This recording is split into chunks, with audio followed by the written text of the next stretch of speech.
Good afternoon, ladies and gentlemen. Welcome to yet another episode of CxO Tech Talks on CxO Global TV.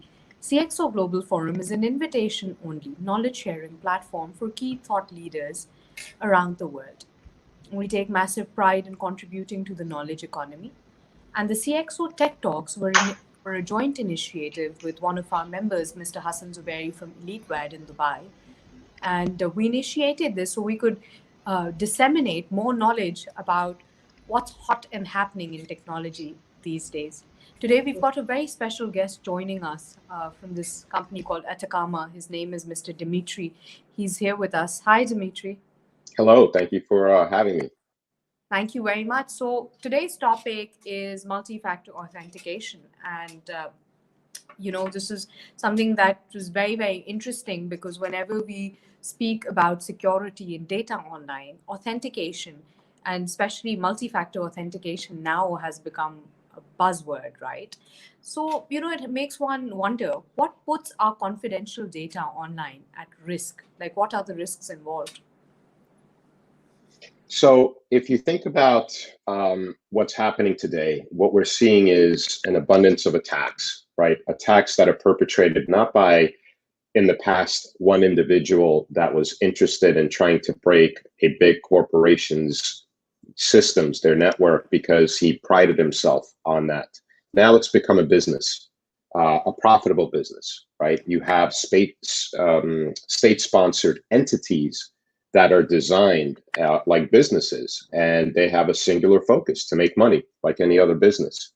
Absolutely. And the way that they make money is with data, right? With the selling of that data, with disseminating it on the dark web so that others can take that data and use it, unfortunately, for bad things. And we're seeing a prevalence of that because we are, it's difficult to be an individual these days without having some component of yourself living online, right? If you try to prove your identity to someone, you can say, hey, I'm Dimitri Nemirovsky. I swear I'm Dimitri.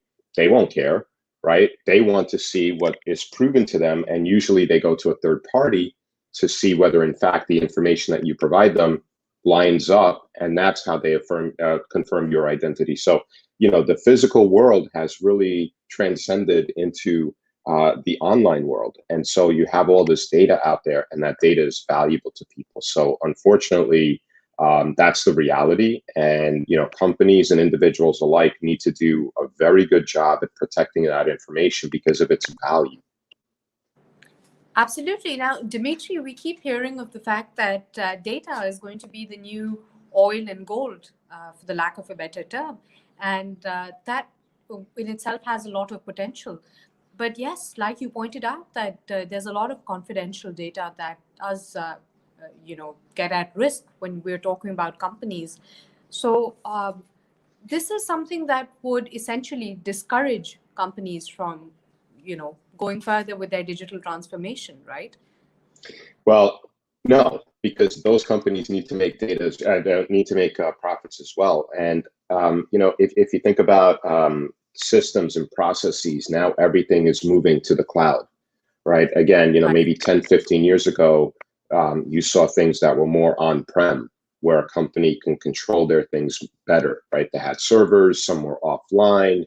Now everything is so interconnected, it's so intertwined, right? When you buy something online and you think you're facing one entity, in fact, you may be facing 2 or 3 entities behind that. Why? Because when you enter your information, you could have one payment processor, and then when you enter your name and address, you could have a second processor who's verifying from an AML or KYC perspective your identity. Yeah. Right? So you think you're facing, one company and you're buying something from that company, where in reality, 2 additional companies or maybe 3 are ingesting your information. So, everyone is interconnected, interwoven, and everything is now more of a SaaS model, where it's cloud-based, where things are transmitted, APIs are being hit and exchanged. So it's no longer a situation, if you think of Amazon back in the day, Amazon, when you bought a book, yeah, you were facing Amazon, right, in the late 90s. But fast forward a bit, and now you have so many different systems integrators, so many different touch points with respect to the e-commerce that comes with it. Absolutely. When we talk about billing aggregators and payment mechanisms and so on and so forth. But conventionally, whenever we spoke about online, let's say, authentication, we, usually heard of, regular encryption.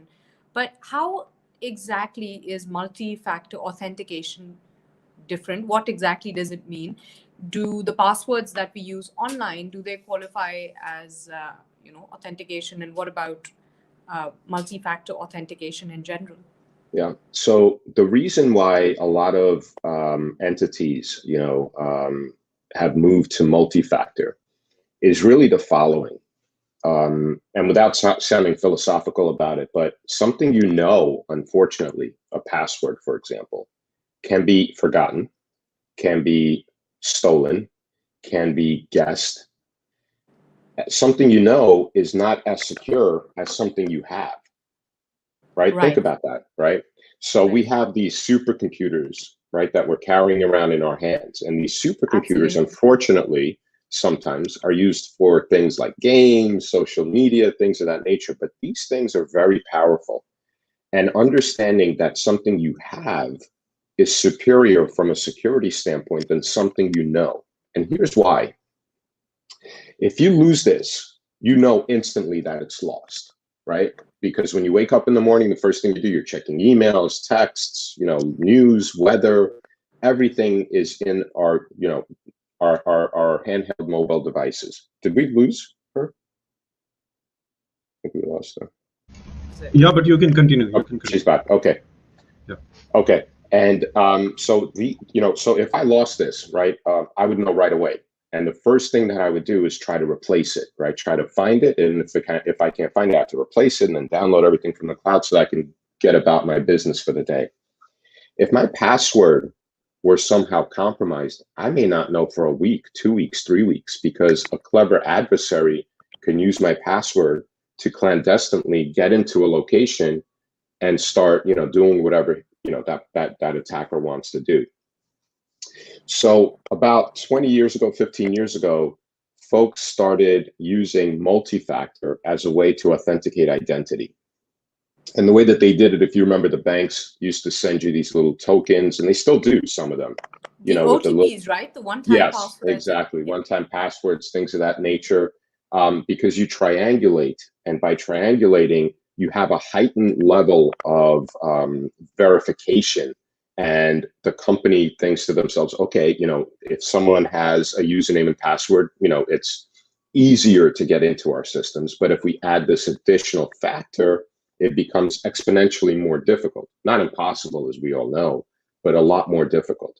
Mm-hmm. And so by requiring this additional piece of information from, again, something you have, much harder, because to attack that something you have, it's a physical attack. I have to hit someone over the head and steal it, or do some other things, or a side channel attack. Not impossible, but again, a lot more difficult.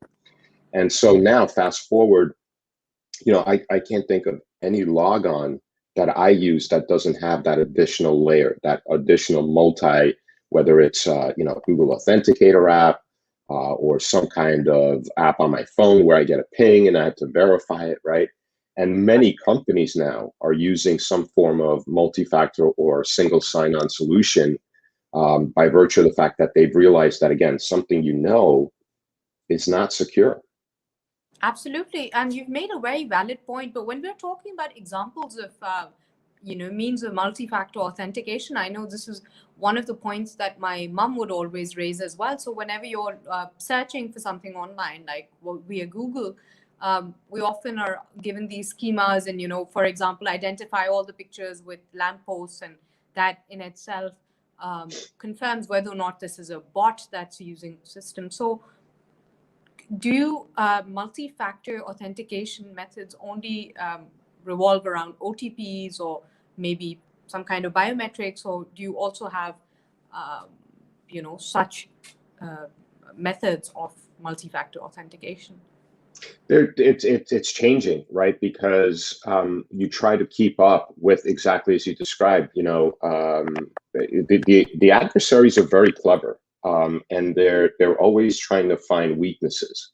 Little known fact, when you're picking that picture where it says, identify this, that, the other thing, on the back end, that's actually used for AI, and computers are learning from humans, right? When you pick up certain things. And sometimes it's confusing. You're looking at it. Is that a tree? Is that not a tree? Is that a hill? Is it not a hill? Absolutely. And right in it asks, it recycles and says, hey, do it again. It's AI. And it's becoming, better at that. So what we see is now, fast forward, folks are using AI technology in connection with multi-factor, right? Because there are certain things that a compute, and geosync is a great example, or use heuristics, right? So for example, Dimitri gets to work on average between 8 and 9 o'clock in the morning. And he works in this geographic area, and he works 5 days a week, right? All of a sudden, Dimitri is logging in at 6 in the morning, and it looks like the IP address is a little different. What's going on here? Right, and that will probably be a ping or some kind of, a red mark, yeah. red flag somewhere where someone's like, wait, what's going on? Is this really, and may not allow me to access it, right? Now, does the system know that I'm actually traveling on business and I'm in a different time zone? And it is, right? So there's mechanisms in place right now that are becoming more intelligent and learning they around. can pick up on any kind of anomalies. Yeah, makes sense. But Dimitri, we also keep hearing of horror stories or narratives where people have had their data stolen. Like, for example, people generally, consumers feel very, very secure when they're using like chat messaging apps such as WhatsApp. And, they get this sense of security when it says end-to-end encryption. But Right. There have been reports where, data packets are somehow not secure when they're being transferred from one end to the other. How does your solution ensure absolute confidentiality or absolute security from end to end? Yeah. So our technology relies on distributed key management, right? And it's a lofty concept. So if you think about WhatsApp or Signal or any of these, or even now, a lot of with COVID, a lot of these video chat platforms, right? The necessity because a lot of business discussions and you want the end-to-end encryption. It's very difficult, and that's why a lot of these platforms are actually struggling with it.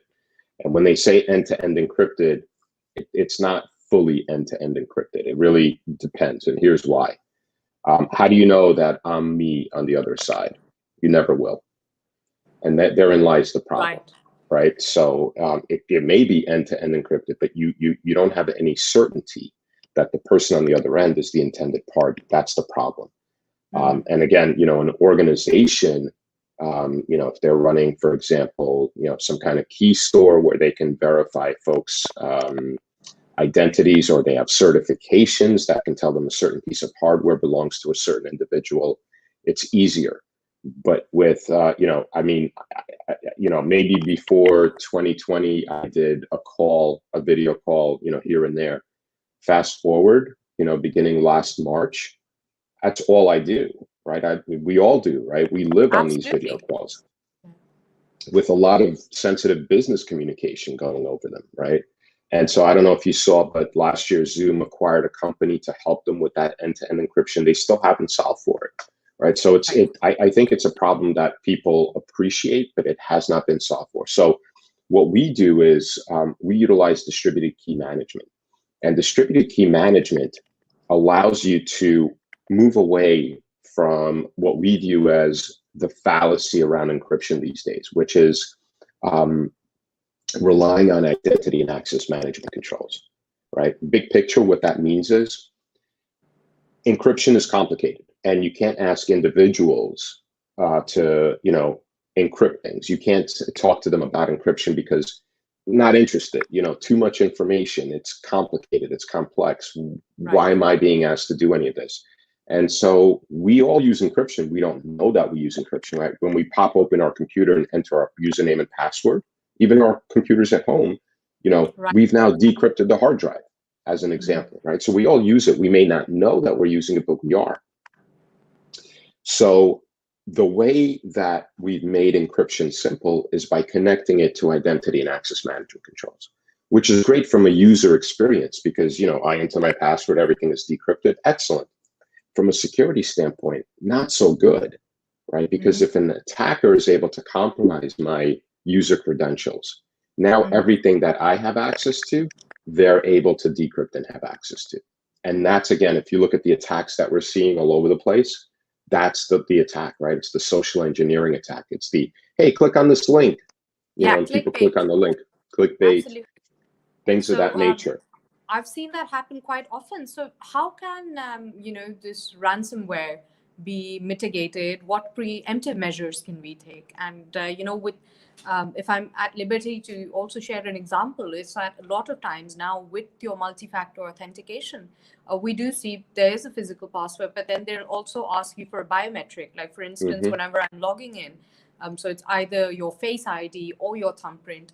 And that makes one very susceptible to other kinds of risks as well, because if somebody has access to my Face ID or my biometric, then they have access to my social security and my social identity and so on and so forth.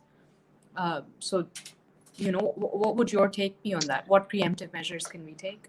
So personally, I'm not a fan of biometrics, and here's why. Just from our own collective human existence, here's why. If I forget my password, right? I say, hey, I forgot my password.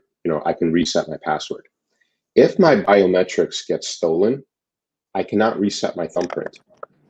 I cannot reset my Face ID, and that is a big problem. And I think a lot of these, third parties out there that are relying extensively on biometrics, it's very dangerous, right? And I know they are encrypting them, and I know that they're hashing them and salting them and trying to obfuscate them. But at the end of the day, if this gets out and the bad guy has my thumbprint, I can't reset it. And that's a problem. And it's a problem that we need to deal with and really think about before we, move exclusively into the biometric realm, because there are a lot of pitfalls around it. But there are other ways, right? I started the conversation by talking about this thing, right?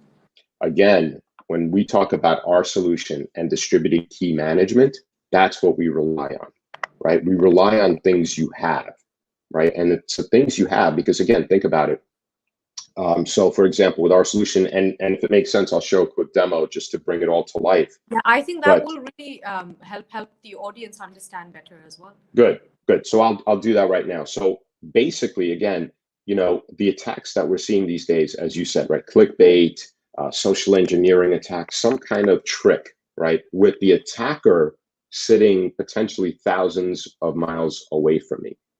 If you switch to the physical, right, they would need to literally come and steal my devices. That's not how attacks happen.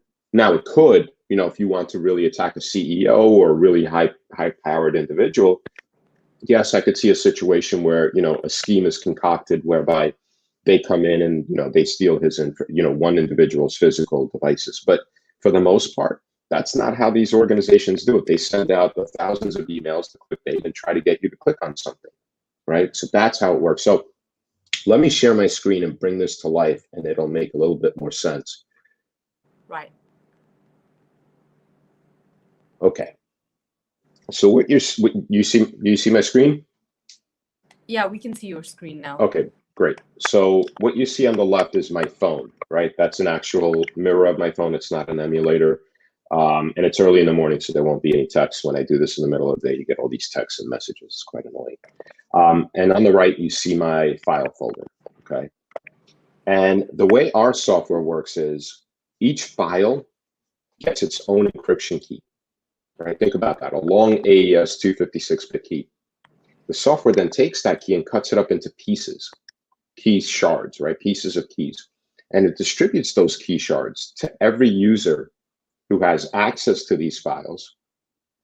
So the back end here happens to be OneDrive, right? Where everyone at our company shares our files. And this is a demo location, so all of these are dummy files.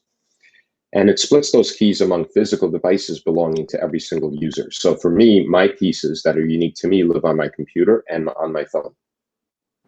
And when I go to open a file, right, you see all these files are locked, right? So if an adversary got in here, and he tried to open one of these files, he would see the lock and he wouldn't be able to open it because when you double click on it, you see it doesn't automatically open up, but I get a notification on the Atakama app right on my phone.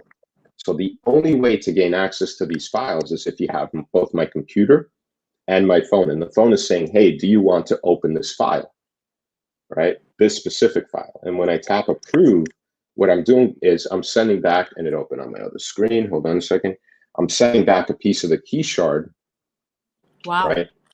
And the file opens up, and it's instant. It's very secure. You see that the lock icon turned to an orange unlock, so you know it's unlocked now. And you could be as restrictive if you really are concerned to require the user to tap approve for every single file, but you don't have to. You could be a little bit more. I get it. People are busy and they're doing a lot of things, so you can long hold that big green button. Say, hey, next 25 files over 8 hours, don't bother me. Go ahead and let me open them as I need them. So now I can go in here and open up a bunch of files, and it's just opening up. But what's happening on the back end is very secure because the files remain encrypted until I need them. And what's happening is my phone is sending back pieces of the key shards as I am interacting with them and opening them, right? Now, this is the important part. The back end here, as I mentioned, is OneDrive, right? So here's the location of the files we were just looking at. And if I go into this location, the HR resumes, what you see here are the same files we were looking at. But importantly, what is being synced to the back end location, OneDrive, is the encrypted version of the file. So if my credentials were compromised, right? Someone knows how to get into my OneDrive location and they started looking at these files. It's an unrecognizable file format because it's got the Atakama extension, which means it's encrypted. But let's say, to your point, the ransomware attack, but the bigger attack now is they steal the files, the exfiltration attack. And then they say, give me this ransom or I'm going to start posting the information online. Absolutely. Right. So if they stole this information, it is the encrypted version of the file. And this is rendered completely useless to them. So it's sort of like, oh, you want to steal my files? Go ahead. Can't do anything with them. So really, again, no username or password, right? But what we're relying on is the phone and the computer as physical devices, and everyone has their own little keys. And it's like, you have multi-locks for every single file that belong to the individual user. And because every file has its own unique key, there's nothing that an attacker can do here, because the complexity of trying to break into one file, good luck. This is AES encryption, but breaking into, hundreds or thousands, they're not going to do it. This just becomes really uninteresting to them.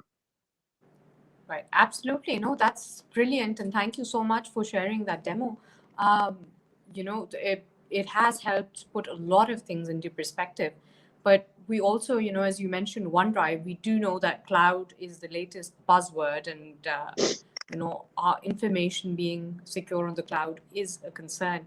And like you said, you've also given measures of how we can stay protected. Obviously, it's through encryption. But a lot of people still consider, and because we speak to a lot of startups and SMEs as well, and they feel that such solutions are a luxury that only, let's say, big corporations can afford. So how true is that for your solution? Well, with our solution, we're actually introducing a individual user version in June, and we will likely be giving it away for free, because we believe in, so we charge the enterprise and the small business, but for individuals, we're going to be giving it away for free because, philosophically, we believe in security. And as a security company, we want users to be able to, secure their information, whether they're using Dropbox, Box, Google Drive, or OneDrive. We support all locations. Not to sound like a commercial here, but I think it's important, to give away a product like this so that users are secure, users really understand the importance of utilizing third parties, right? And I give this example. If you look at Microsoft OneDrive, if you look at their documentation, or Dropbox or Box, I don't want to pick on any of them, they'll tell you that the files are encrypted. But here's what they don't tell you, and you have to understand cryptography to understand this. The keys to decrypt those files are located in the cloud. Right. That's why when you log into your Dropbox, you're able to decrypt everything, right? They're not asking you for passwords or anything, And if they receive a subpoena, for example, and the subpoena says, I need all the documents for company XYZ, they'll take those files and they'll give it to the entity that subpoenaed them, because they have the keys to decrypt those files. Now with our solution, okay, they'll comply with the subpoena, they'll give them files, but it'll be the encrypted version of the file that I just showed you. Yeah. Because they can't decrypt it. Great. So that seems to be an amazing solution for security, and it's pretty well-rounded as well. But Dimitri, what I would like to know, and since we're a little short on time as well now, is what's next in store, future prospects for multi-factor authentication? So right now we're using our physical devices, but what do you anticipate can be the evolution of such a technology for the future? I think distributed key management is the future, right? And if you think of the various devices that can be utilized in connection with that architecture, wearables, right? The smartwatch, right? Absolutely. The Alexa, the Amazon Alexas of the world, right. Because you don't have to rely on Alexa entirely, or Google Home, whatever you're using. But if it only has a piece of the key, and then you have another piece here and another piece here, right? And then you're relying also on potentially loved ones, friends, family members, right? If you think about just in the physical world, you have a key to your home, right? But you also have a spare key. Where do you keep that spare key? Not on your person. You give it to a loved one or someone, a good friend, someone you trust. Absolutely. Right? And that's the same thing. You can ask them to be a key holder as well. Lovely. Yeah, makes sense. Right. So it's all about, just breaking up your security. And that makes a lot of sense. Thank you so much, Dimitri, for joining us. And it has been quite a learning experience. I'm sure the audience also got to learn a lot of new things today. And we would like for you to make some time for us in the future as well and speak to us more about security, because a lot of preconceived notions that I had in my head about multi-factor authentication were really dealt with quite fairly. Thank you for your time. And Hassan, thank you so much for coordinating this once more. Thank you. Ladies and gentlemen, multi-factor authentication definitely seems to be promising when it comes to end-to-end security for all your data, absolute confidentiality for the future. And it is a conversation that you really need to start having in your workplaces, if not your personal lives immediately. If you have any more comments or suggestions, do write to us. If you want to get in touch with Dimitri or Atakama, we've shared their LinkedIn profiles and details in the information that we've provided here. Thank you so much for your time, and we look forward to seeing you yet again with another episode of CxO Tech Talks. Until next time, here's me signing off. Thank you. Thanks, Dimitri. Thanks a lot. Thanks a lot. Thank you so much.